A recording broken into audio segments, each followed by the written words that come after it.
نہیں جا سکتا۔ اب میرے بھائی مومن کی زندگی کا طرز عمل قرآن کیا دے رہا ہے؟ تیری زندگی گزرے تو اللہ کے حکم کے مطابق، تیری زندگی گزرے تو رسول اللہ کے حکم کے، اگر اس کے خلاف ہے تو سمجھ لے یہ مومن کی زندگی کا طرز عمل نہیں، یہ مومن کی زندگی کا طرز عمل نہیں۔ اللہ جل شانہ نے اس آیت میں جو فرمایا، مفسرین کرام نے اس پہ کلام کیا کہ اطیعوا الرسول، اللہ کا حکم مانو اور اللہ کے رسول کا حکم مانو۔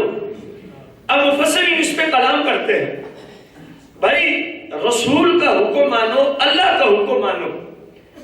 گویا سمندر کو مفسرین نے ایک کوزے میں بند کر دیا۔ غور کرنا، فیما آمرکم بہ او نہاکم ان، رسول کا حکم کس جہت سے ماننا ہے تم نے، اللہ کا حکم کس حیثیت سے ماننا ہے تم نے۔ فیما امرکم بہ، جس کام کے کرنے کا اللہ رسول تمہیں آرڈر عطا فرما دے اس کو کر گزرنا۔ او نہاکم ان، جس کام سے اللہ اور اس کا رسول تمہیں منع کر دے اس سے اپنے آپ کو روک لینا۔ تم نے اللہ رسول کا حکم مان لیا، تم نے اللہ رسول کا حکم جب یہ کر لو گے لعلکم ترحمون کے آسمان سے دروازے کھول دیے جائیں گے، آسمان سے دروازے کھول دیے جائیں گے۔ تم بس اتنا کر لو، جو بھی کرنا اللہ اور اس کے رسول کی شریعت کے مطابق، اللہ اور اس کے رسول کی شریعت کے، ساری دنیا کو چھوڑ دو۔ اگر وہ اللہ اور اس کے رسول کی شریعت کے خلاف تمہیں چلانا چاہتے ہیں ساری دنیا کو چھوڑ دو، ورنہ پھر ہوگا کیا؟ رسول اللہ کی حدیث ہے، سرکار علیہ السلام نے ارشاد فرمایا، مفہوم حدیث فرمایا جس کی جیسے سے دوستی ہو گئی، جس کی جیسے سے قیامت کے دن اس کا ساتھ اسی کے ساتھ ہوگا، قیامت کے دن اس کا حشر اسی کے۔ اگر آج بے نمازیوں سے دوستی رکھی تو کل بے نمازی کے ساتھ ہی کھڑا ہونا پڑے گا۔ اگر آج شرابیوں سے دوستی رکھی تو کل شرابیوں کے ساتھ حشر کیا جائے گا۔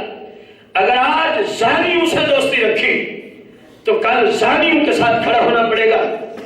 اگر آج فلمیں، ڈرامے، گانے باجے دیکھنے سننے والوں سے تعلق رکھا تو کل ان کے ساتھ کھڑا ہونا پڑے گا۔ اور ان کے ساتھ کھڑے ہونے کا مطلب کیا ہے؟ رسول اللہ کی ایک اور حدیث ہمیں اس کی مزید وضاحت بیان کرتی ہے۔ رسول کائنات فخر موجودات علیہ السلام نے فرمایا جو جس قوم میں اضافہ کرے، غور کرنا، جو جس گروہ میں کیا کرے صرف ان کے ساتھ ہو جائے، فرمایا قیامت کے دن جہاں وہ گروہ جائے گا ساتھ دینے والا بھی ان کے ساتھ جہنم کو رسید ہوگا۔ یہ مطلب تھا برے شخص کی دوستی جہنم کا ذریعہ ہے اور نیک بندے کی دوستی، غور کریں اس پہ انشاءاللہ رب کو منظور ہوا تو کبھی اس پہ پورا جمعۃ المبارک یا 2-3 قسطیں جو اللہ کو منظور ہوئی احادیث کی روشنی میں۔ ایک بندہ رہتا فیصلہ آباد میں، وہ اپنا مال خرچ کرتا ہے، وہ اپنا وقت دیتا ہے، 700-800 کلومیٹر آنے جانے میں سفر طے کرتا ہے۔ جب بندہ پوچھتا ہے تو جا کہاں رہا؟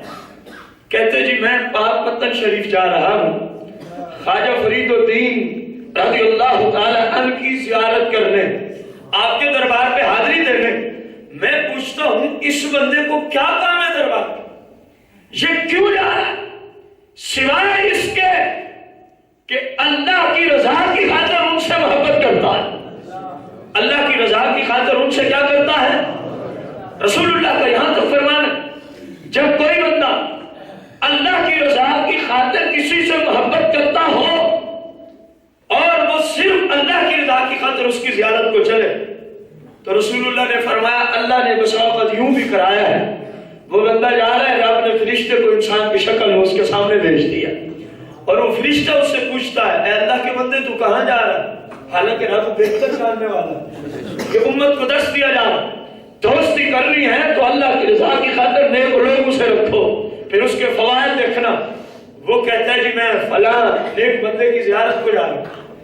اللہ کا فرشتہ رسول اللہ نے فرمایا اس بندے سے پوچھتا ہے تیرا اس پہ کوئی احسان ہے؟ یہ کہتا ہے ہرگز نہیں.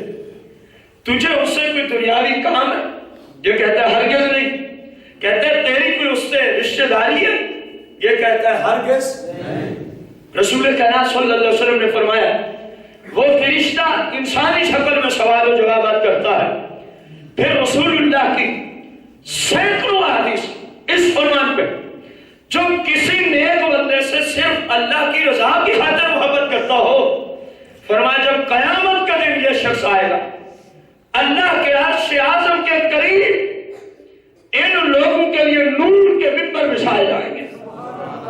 کس چیز کے ممبر ہوں گے؟ نور کے ممبر. اور ان کے چہروں سے نور چھلک رہا ہوگا. یہ بیٹھے ہوں گے نور کے ممبروں پر. ان پہ شہداء اور انبیاء بھی رشک کریں گے، پوچھیں گے ان کا عمل کیا ہے. اللہ کی طرف سے جواب دیا جائے گا یہ وہ مقدس لوگ ہیں جو نیک بندوں سے صرف میری رضا کی خاطر محبت کیا کرتے تھے. میرے بھائی جیسا دوست ویسا حشر. ایک حدیث میں یہاں تک آتا ہے کہ تجھے تیرے دوست کے دین پہ ہی پرکھا جائے گا. سوچ لیا کر تو کیسے سے دوستی کرتا ہے، تو کیسے سے. میرے بھائی ہم نے کبھی ان باتوں کو سوچا؟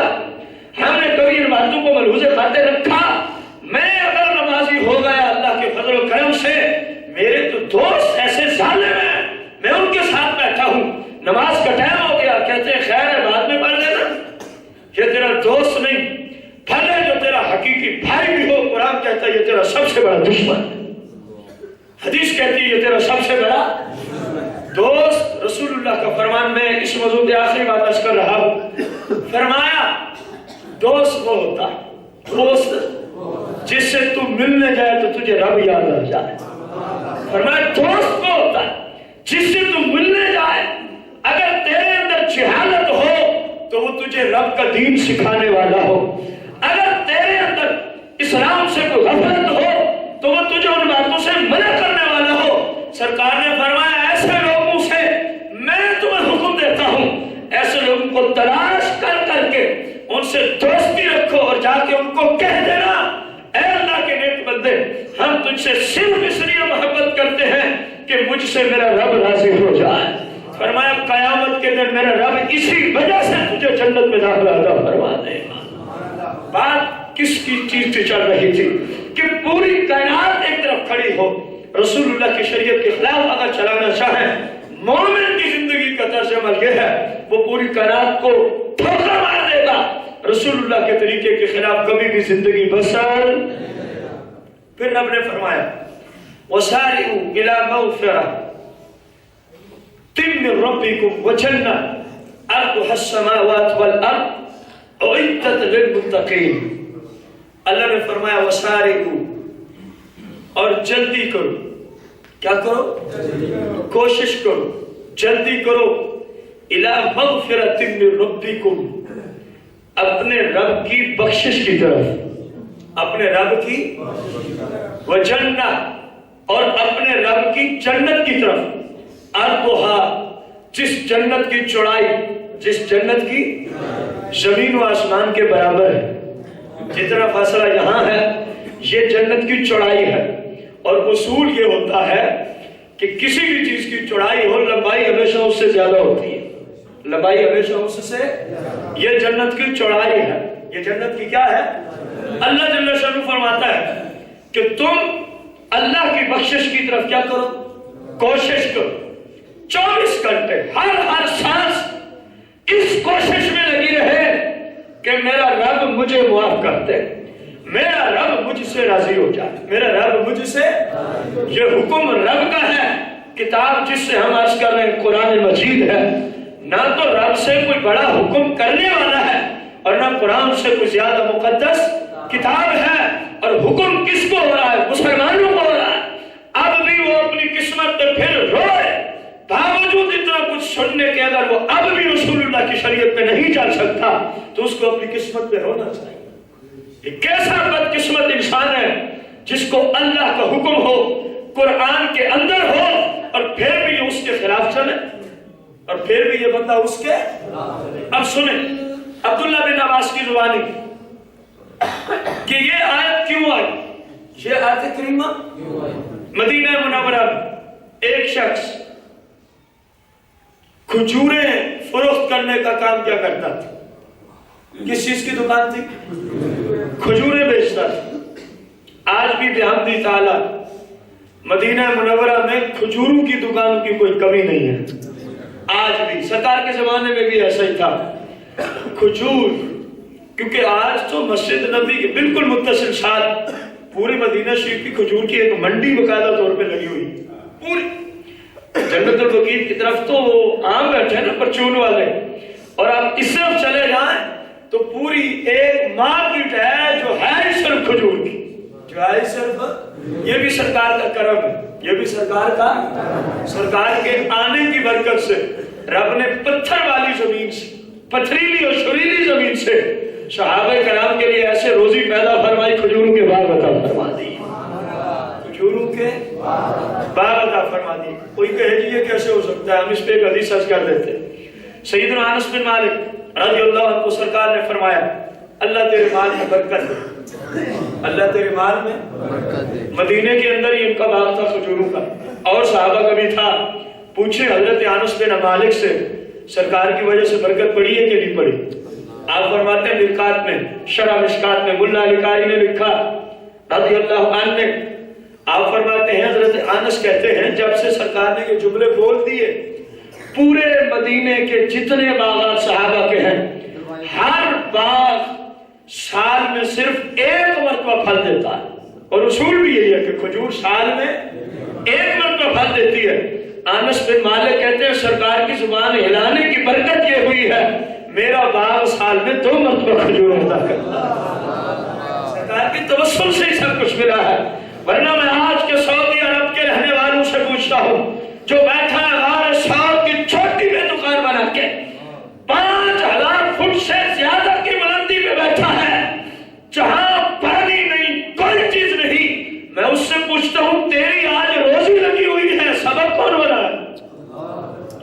سرکار نے وہاں قدم رکھا ہے، عاشق وہاں تک جا رہے ہیں، سرکار کے قدم کی برکت سے زمین سے اوپر 5000 فٹ کی بلندی سے بھی اوپر سعودیوں کو 1400 سال بیت گئے، سرکار کے قدم کی برکت یہ ہے آدمی کو وہاں اللہ روزی عطا فرماتا۔